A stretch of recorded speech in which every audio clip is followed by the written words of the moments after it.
अभिनव मनुष्य पद्यांशों के अर्थग्रहण व प्रश्नोत्तर।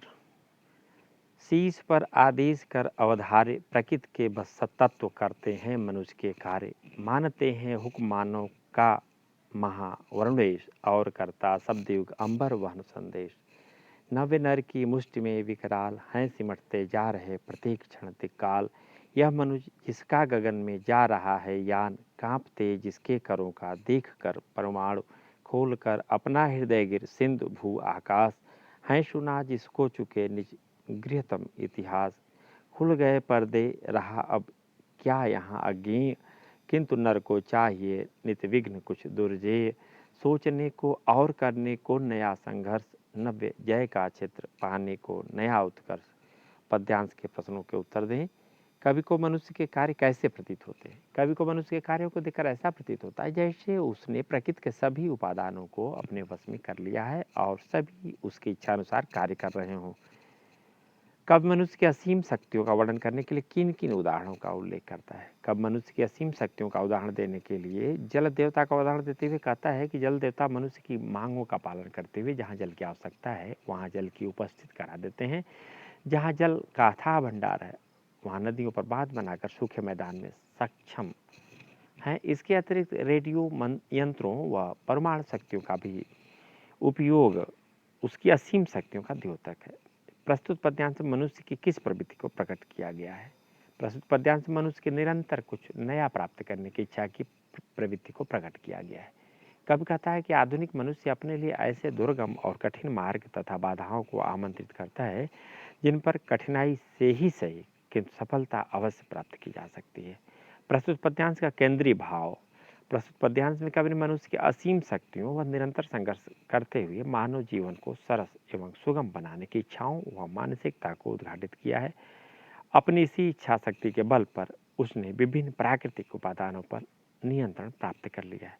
भू व सिंधु शब्द के दो पर्यायवाची, भूमि पृथ्वी, सिंधु का समुद्र और जलधि।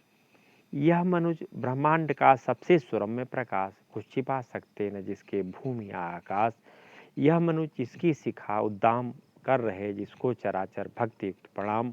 यह मनुष्य जो सृष्टि का श्रृंगार, ज्ञान का विज्ञान का आलोक का आगार। व्योम से पाताल तक सब कुछ इसे है ज्ञेय, पर न यह परिचय मनुष्य का, यह न उसका श्रेय। श्रेय उसका बुद्धि पर चैतन्य उर की जीत, श्रेय मानव की असीमित मानवों से प्रीत।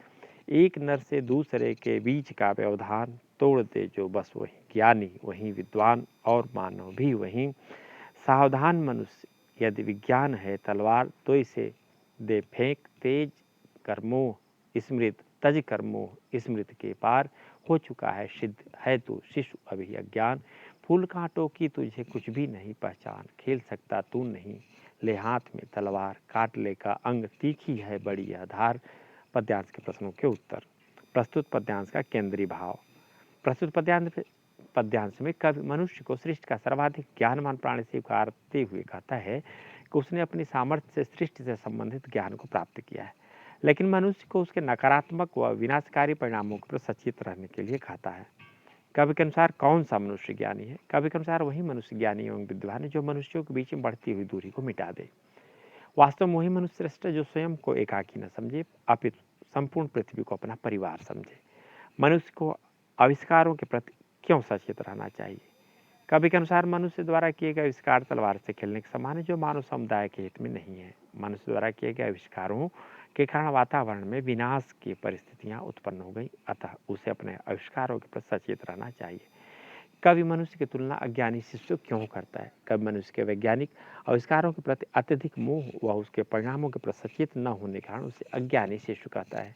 उसका मानना है कि विज्ञान का आविष्कार फूलों के संग लगे हुए कांटों के समान है, अतः मनुष्य को इसका अनावश्यक उपयोग नहीं करना चाहिए। व्योम व ज्ञेय शब्दों के विलोम, व्योम का पाताल, ज्ञेय का अज्ञेय।